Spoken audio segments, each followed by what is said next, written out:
I'll be completely transparent. You know, as an entrepreneur, it's been rough. You know, I have great days and I had some bad days. So a lot of times in my circle, we talk about mental health and money.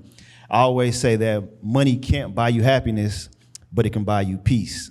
Y'all may agree, y'all may not agree. It's hard to operate from a creative entrepreneurial spirit when you're just trying to survive. Like, I'm just trying to pay the bills, so you discount your services, you discount your worth, right?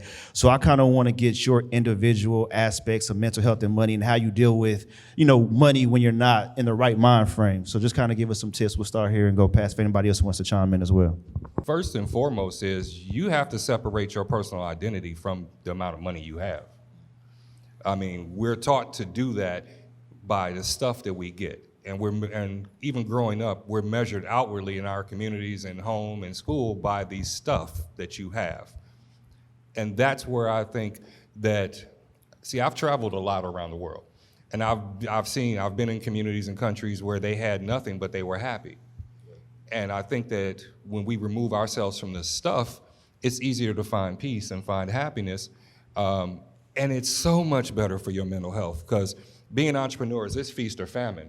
I mean, we all know that roller coaster ride. You can close 3 contracts and be stacked. And then 2 weeks later, you're like, wait a minute, what happened to all the money? I don't know how I'm gonna pay this mortgage. And then it will affect you.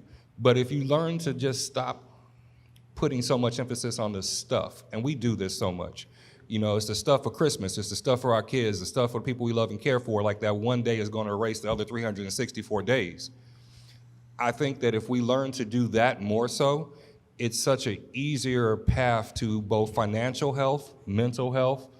You're able to absorb more because you're able to look at the lessons that, you know, like other panelists here, they're providing in financial literacy, wealth management, wealth creation, because you're not stuck on the day-to-day, oh, I gotta get this money so I can go out. I gotta get this money so I can get the PS5. No, focus on long-term future. The stuff that you provide for your family and your kids is not that PS5, it's not those Jordans, it's the ability for them to grow up and inherit something besides debt and bad credit.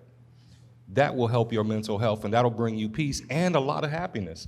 I love that, because everything, you know, you said is true, and I kind of want to piggyback off of that, you know, because your self-worth is not predicated off of how much money you are making. And one thing that I've had to learn the hard way is building that positive relationship with money and not being so attached to material items or being so attached to the actual physical money in your bank account, because then you get into a mode where you're trying to hold on to every penny and you're not investing and you're not putting things back into the community.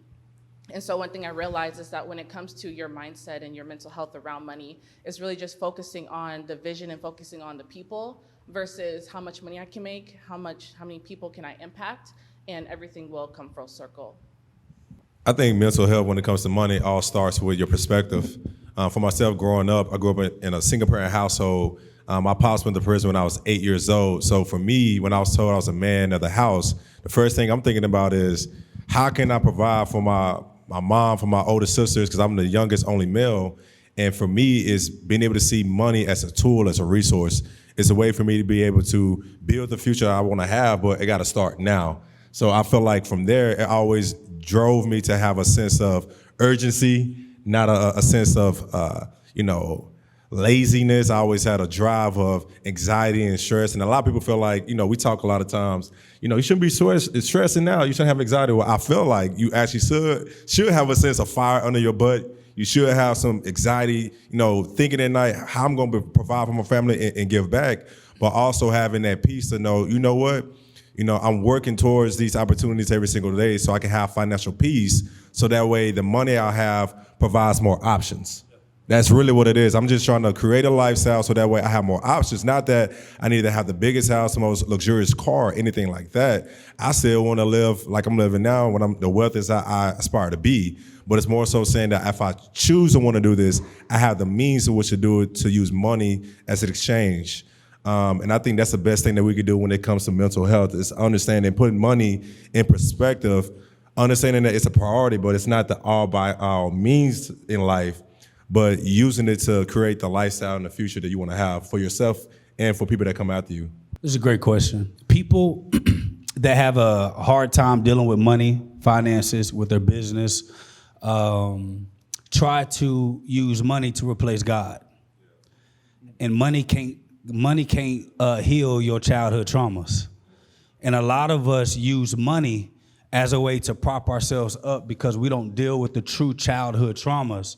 And so you buy a bunch of shoes. This has a lot to do when you didn't have shoes growing up. And so everybody used to score on you. I hear that all the time.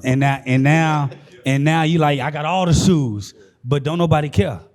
You used to drive, you didn't get a car, whatever. Then so now you're driving a car, not that you like it, but you driving it just so that you can make sure everybody else see you driving it. Seeking validation. And what happens is we begin to start trying to replace God with money, and we find out that it has no substance. Especially for us in our community, what we got to remember is money is made out of cotton. So we're going from picking cotton to chasing cotton. The psychology is still broken. It's traumatic. And so when we think about that growth, first and foremost, we got to get a counselor.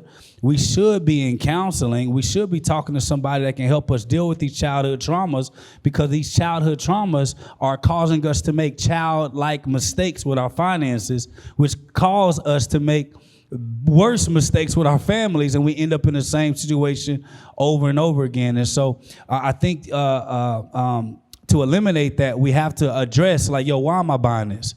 Cause when I bought a Rolls Royce, it wasn't for me, bro. I just wanted to stunt. Little flex. I'm in the car, my back hurt. It don't make my back feel a certain type of way. But the point is, it's getting to the point to realize that money doesn't create peace, but it does create space for it. That's a good point. And so if I'm getting and I'm making the money is supposed to buy me time so that I can have time with God, so that I can get peace. But when you think that money delivers you peace, you always going to be trying to find it.